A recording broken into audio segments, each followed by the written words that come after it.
Good evening, ladies and gentlemen, and welcome to Between Rhyme and Reason, a discussion on poetry. This is our last chapter on our discussion on English literature, and from next week onwards, we'll be deep diving into other topics and genres. We'll be bringing more people to have much more interesting discussions on various other topics. So, as I already said, the topic of discussion for today's episode is poetry, and we'll be discussing and dissecting poetry as an important and integral part of literature. Before that, let me introduce my panel to you, who has joined me this evening. We have Avinav Bhattacharya joining me all the way from Bangalore. Good Yeah. evening, Avinav.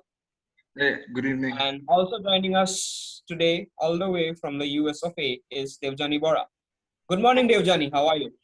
Good morning. I'm good. Thank you very much. How are you? I'm doing good. Thank you. So let's begin by a brief introduction of Devjani. Would you like to introduce yourself to our viewers? Hi. Sure. I am Devjani Bora. I'm from Jorhat, Assam. Currently, I live in Phoenix, Arizona. I'm a geotechnical engineer by profession. I did my undergrad at the National Institute of Technology, Silchar, and I have done my master's degree from Arizona State University. And here I am in the US of A for the last 4 years. In the last 4 years. That's interesting. Okay, so moving back to the topic, as I already said, the topic of discussion this evening is poetry as an integral part of literature. So let's begin by asking the very basic question, which I'll be pointing out to you. Do you read poetry, and how did you get introduced to it? Do you remember your first meeting, how you got introduced to the entire concept of poems and poetry, and how you entered this world? Devjani. Yeah, I do read poetry, and my first introduction to poetry started pretty young. It was in my mother tongue. It's a poem called Amar Gaon, or My Village, by Ananda Chandra Agarwala. It's a very simple poem. It paints a serene picture of a village, and even after more than 2 decades of reading it, my mind likes to go back to that familiar setting and safety in this chaotic world. And of course, there's English poetry, and we cannot start English poetry without having read Robert Frost's The Road Not Taken. That's my first English poem. And as a young kid, I used to think that he's an ancient poem, and this is an ancient poem, or he's ancient poet. But this poem actually was published in 1916, a fact I learned a few years back. And Robert Frost is also the first poet to actually recite poetry at an inauguration of a US president at that time, 1961, John F. Kennedy. And it's a tradition that has been carried on up until Barack Obama, and hopefully will be carried on into the future, because it wasn't after him. So hopefully it'll be carried on into the future. And it's, that's how I got started into poetry. Let's hope it does. There's a lot riding on the future currently. Yes. Abhinav, your first introduction to poetry. How did it begin? Where did it begin for you? It's a difficult subject, Akashdeep, and thanks a lot for Devjani's mention of Robert Frost, which is completely, something which is a constant amongst all of us today. But yeah, I would like to quote the legend here. हजारों ख्वाहिशें ऐसी कि हर ख्वाहिश पे दम निकले, बहुत निकले मेरे अरमा लेकिन फिर भी कम निकले, by the legendary Ghalib. So I don't want to fake this. It's easy to read poetry, but difficult to accept and digest it. It's deep, very deep, extremely deep. I met people who will try to force feed poetry to you, uh, especially in the early days. It's certain in certain segments of social learning, especially during the early phases, as I have said, of life. People in general go through an undaunted taboo, wherein you hear lines of a stolen song from a great poet's sonnet, and sometimes for a statement of integrity of thought with due respect to the situation in hand. But yes, I was introduced to Robert Frost again before everyone else. And honestly, I have miles, maybe thousands of the same to go before I sleep. And amen to that. Amen to that indeed. Thank you. Amen to that. Okay, that brings me to my next question. What kind of poetry do you enjoy reading? And will it be possible for you to, put your thumb on like one poem and one poet if I ask you who is your favorite poem, and your favorite poet. I'm sorry, Devjani.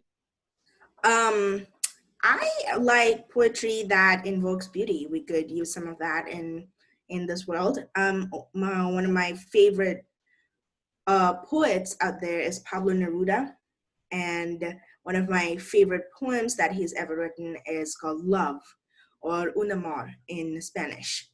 But over the last few years, I've learned about Neruda not being the person I imagined he would be, and there have been reports of him being a person who is more predatory in nature. And it is at this time that we should take this opportunity, or I would rather take this opportunity to kind of not separate the art from the artist. And because the art that I enjoy so much may have been created by an artist who has inflicted so much pain and suffering to others. And yeah, at that time, I think I have to rethink who my favorite poet is or what my favorite poem is. But of course, that's a beautiful piece of art, but unfortunately created by someone not so beautiful in a soul. Then again, I cannot say that that is the only poem that I absolutely, absolutely love, because there is a poem called Hagor de Kisa, an Assamese poem written by Debokanta Borua, which is another one of my favorite poems. And I also have an unparalleled love for Zubinda or Zubin Garg, because I am a true-blooded Jurhotia. And there is a song, Gane Kiane, written by the legendary Hiren Bhattacharya or Hiruda. And yeah, that's one of my favorite poems, if you will. I'm glad, Devjani, that you mentioned about Zubin Garg. I'd like to weigh in here. Three of us are from the same town, Jorhat. And for any Jurhotia, if you may, who has been, born and raised here, Zubin Garg is an integral part of your life. He's this quintessential part of your life. Yeah. The artist and his art, it lives. It lives inside you. There's a small space. There's a space for that art and that artist inside every Jurhotia. Abhinav, the question remains the same. Sure. Akashdeep, I would like to start with my favorite poem. It's The Ninth Wicket by Alan Patrick Herbert. Reasons, I feel certain set of mixed emotions basically flows out automatically if you bat in that number. And again, I had to quote cricket because it's again another parallel which runs with any Indian today. But when you read it quite young, after a frost or anyhow, so what happens is this poem never was given, due applause for being there, but it made to your basically it made it to our school books back in our V days. And honestly, I would like to thank the board for the same. And it gears you up for the century ahead. It also does bring you back to reality that no matter what you do, there is more to do at the end of the day.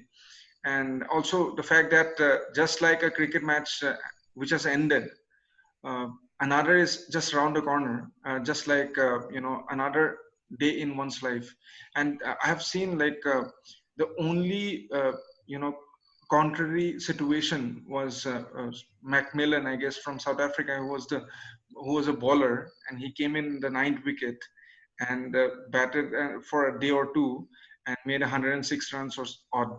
So that's something which was just the contrary. But otherwise, this is what happens. I mean, you come up with a set of emotions to the last wicket, and the game is almost over, and they're all waiting for you. But then there's of course, another day back in reality to just go ahead with. So that's me.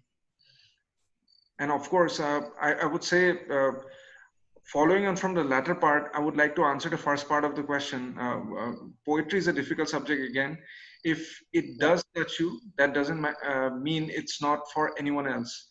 It's a muse for the relevant people with similar strings. I feel I love daring poets like Mirza Ghalib, who's one of my favorites, and also very closely, I generally follow Mir Taqi Mir. Urdu poetry is something else, I believe. Yeah, indeed. Yes, indeed. It's totally different. It's a different ball game altogether. Okay. Moving on to the next question. We are living in the age of self-expression. Everybody has a story to tell, and everybody has a voice which they want others to hear. Everybody wants to express themselves, and poetry over the past decades and centuries have also served as a medium of as served a strong medium of self-expression. Devjani, what are your views on this? Like, what do you have to say on poetry as a medium of self-expression? Yeah, I totally agree. It's very true. Poetry is one of those mediums where wordplay is used so succinctly to get the message across. I think if you think about, or if we think about self-expression, it's in this day and age of even Instagram poets. I'm looking at Rupi Kaur right now. No, Yeah. but I mean, there are so many mediums where people can express themselves, and the problems or the issues we currently see these days are very different from what it used to be probably like 2 decades ago. Like Yeah. there are issues surrounding body dysmorphia or mental health or just a general environment around us, even, so it's ever evolving. Since I'm going to focus on the contemporary poets and poetry at the moment. There's a YouTube channel called Button Poetry that I absolutely love, and there's a poem called OCD by this young poet Neil Hilborn. As a mental health patient suffering from something like obsessive compulsive disorder, he very hauntingly, very beautifully describes what it's like to be a person who is suffering from the mental illness and living life like it, but also wanting to love somebody, and how it affects himself and the partner that he's so in love with. So it's very beautiful, it's very heart touching. But at the same time, I'd also like to, put a light on this one thing that actually goes ahead and kind of like does this to the field of art, where it's like, oh, you have to have some sort of a trauma or some sort of a gum, if you will, to kind of write poetry or to kind of create art. But I don't entirely believe that. Since we are at the topic of self-expression, you can be a very happy person and create a very happy art. In fact, when it comes to poetry, I think Daffodils has been one of my favorite poems by William Wordsworth, and it's a very happy poem unless somebody describes it otherwise. But yeah, so poetry is indeed a very strong medium of self-expression. Absolutely. Abhinav, what are your views on this topic? Poetry as a strong medium of self-expression Exactly. in And this current scenario. I totally believe whatever Devjani has said about Wordsworth's Daffodils being the happiest. It is. I think nobody has written a better poem today, which is more happier in terms of the context. Especially poets, they go leaps and bounds to just express themselves, or even the social dogma today. And it is exceptionally true for Indians as well, maybe for a lot more communities globally. I believe one particular poem around Tagore's "Where the Mind is Without Fear" was something of a kind. I mean, people during the facet of time, especially that one, uh, where elsewhere worldwide, people might think, okay, that won him the Nobel Prize. Where are we serious? I mean, it formed our nation. It formed our, constitution in a way. It led to it. It was back in 1930s, even before we were independent. So, and what I believe that was an undeterred idea, his baby to start with, and what that poem really, strikes every right string for any Indian today. So that's the power of poetry today, I believe, in terms of social expression. Akashdeep. You just mentioned, you spoke about one of my most favorite poems, where the mind is without fear and the head is held up high. I mean, Exactly. that goes down as one of the best poems ever written. I mean, that was, I believe, Tagore's dream, and I mean, it rings true today because right now we need minds which are without fear, and we need heads which are held up high. Totally. We need them right than anything else right now. Totally. Thank you so much for writing that portion here. Okay, moving on to the next question.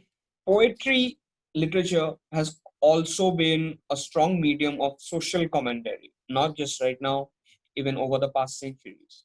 So, what are your views on the use of poetry in social commentary, in raising issues that need to be raised? Devjani. Wow, that's a really interesting question because there's so much to unpack here. I think art, especially poetry, has always been a medium of social commentary. In fact, it is social commentary. I'd like to go back to the civil rights movement in America, where feminist poets like Maya Angelou wrote poems like Caged Bird, which explores topics like the liberation of the slaves in America. They're raising their voices during the Civil Wars movement. The civil rights movement, the treatment of the Black community, and her own traumatic experience as a young Black girl and her sexual abuse.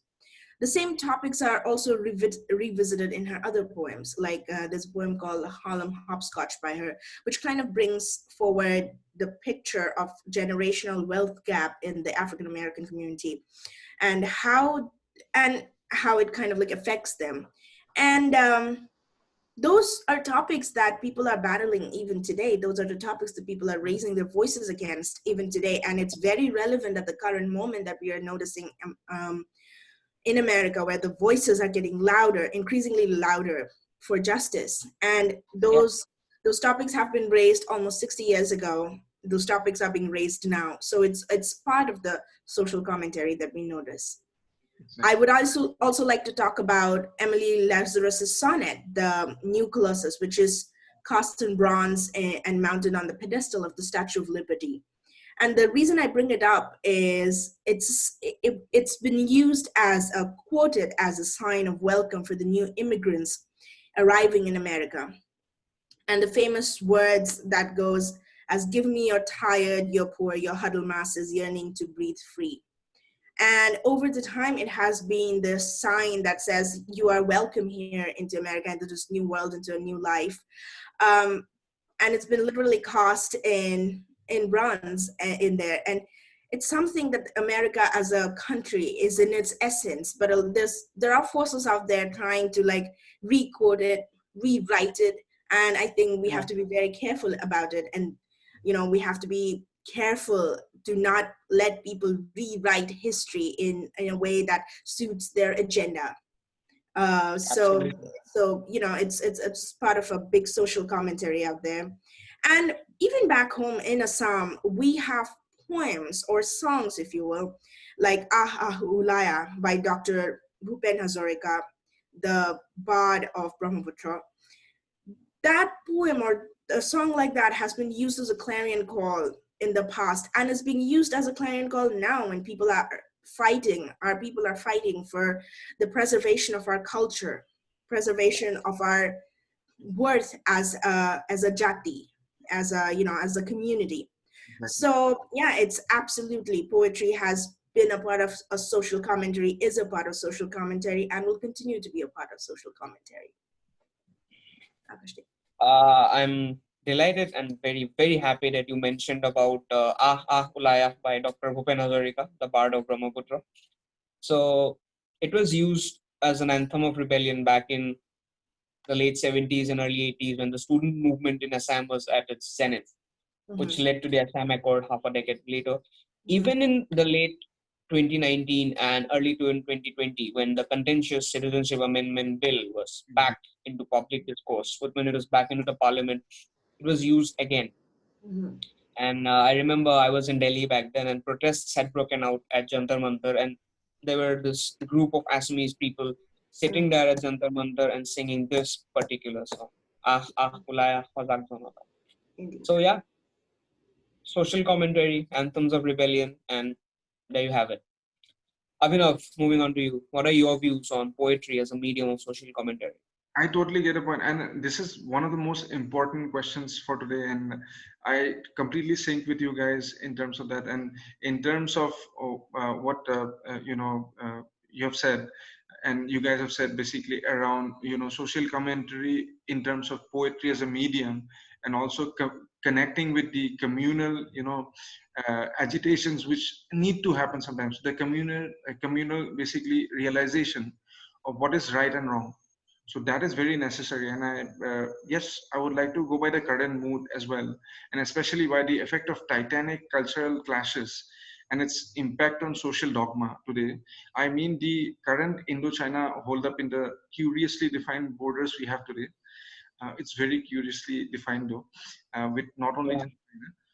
I would like to mention The Charge of the Light Brigade, written in 1854 by Alfred Lord Tennyson.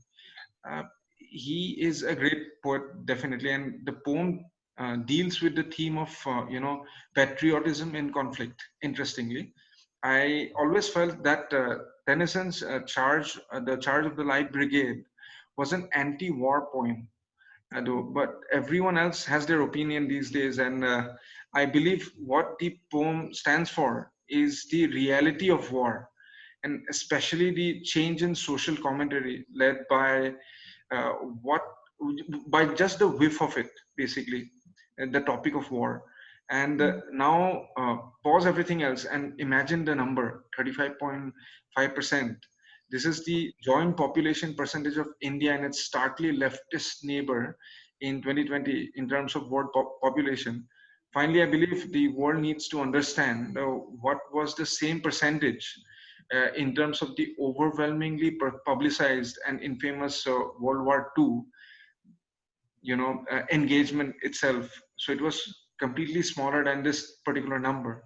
So are we leading to something else? So yeah, I think that connects with Tennyson's The Charge of the Light Brigade, and that's how poetry is. Poetry can just be written at one phase of or one phase of time, but the great poets live centuries beyond their graveyard or once they're dead.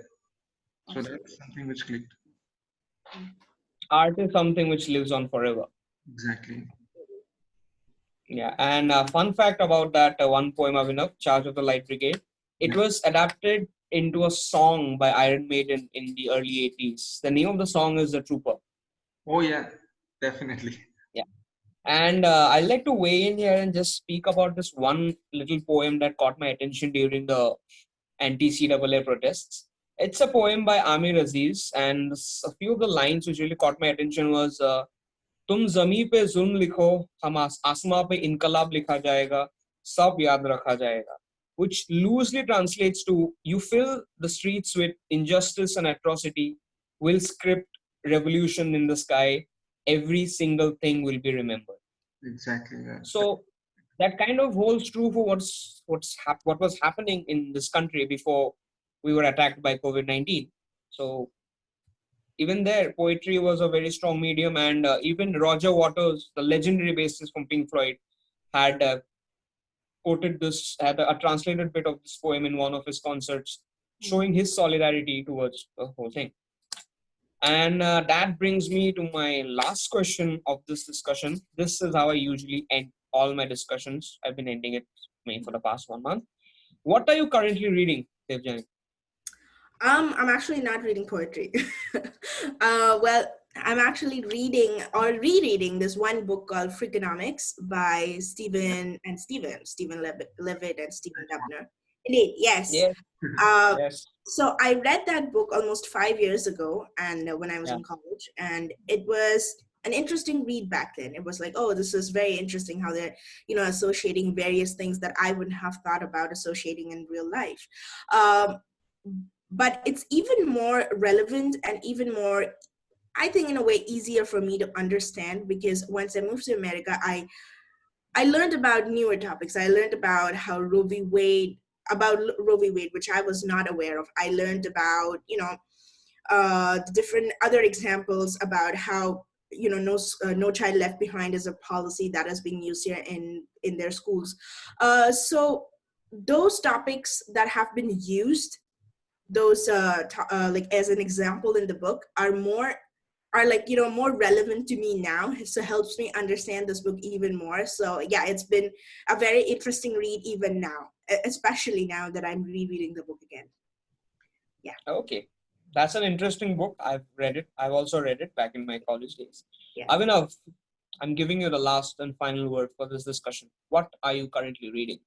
Fortunately, Akashdeep, I'm reading a famous poet's last play. So it's rather, I'm just rather rereading it. It's called Karangor Ligiri. Basically, it's a tale about a concubine, basically during the Ahom dynasty. And Karanghor, or as the Ahom dynasty personified, there was a particular, a particular palace only built for concubines there. And it was a very it's a very sad note, or in fact a tragedy rather, play. And then of course it was written by Jyoti Prakash Agarwala, who's one of the most infamous author back in those days. He has written poetry a lot, especially as a poet he's been recognized well. So interesting, there are claims that it's a novel. Arguably it might be considered a novella because it's just 112 pages today. And what a read, though. What a read. And it was difficult as there was no translations at all. And yes, I do book read now and then, especially in my native mother tongue, which is quite difficult for me after school. But yeah, Yeah. also jumping across other books as well, and this is something which I'm also reading in the moment. So this is 1453 Runziman, the fall of Constantinople. Basically, the entire Ottoman, history about how they got and brought, into their own hands, or how they defeated the Roman Empire from the very, face of Constantinople, and renamed it as Istanbul today. So that was quite interesting for me. It's again a historical fiction. Guilty as. Absolutely. And Karangor Ligiri by Jyoti Prasad Agarwala is one of the finest pieces of Assamese literature which one could find. And we had all read it back in school, and it was a part of our, about it. And answered questions about it extensively. Yes, absolutely. Extensively. So it was an integral part of our curriculum, and as well as our student lives. Yes. Okay. On that note, I'd like to end this discussion here. Thank you, Debojani, for joining us this evening, and thank you, Avin, Thanks for being a part of this. Thanks a lot for joining in. And stay safe, stay home. Take care. Yes, and yes, Debojani, have a good day. Thank you. You guys too. Bye.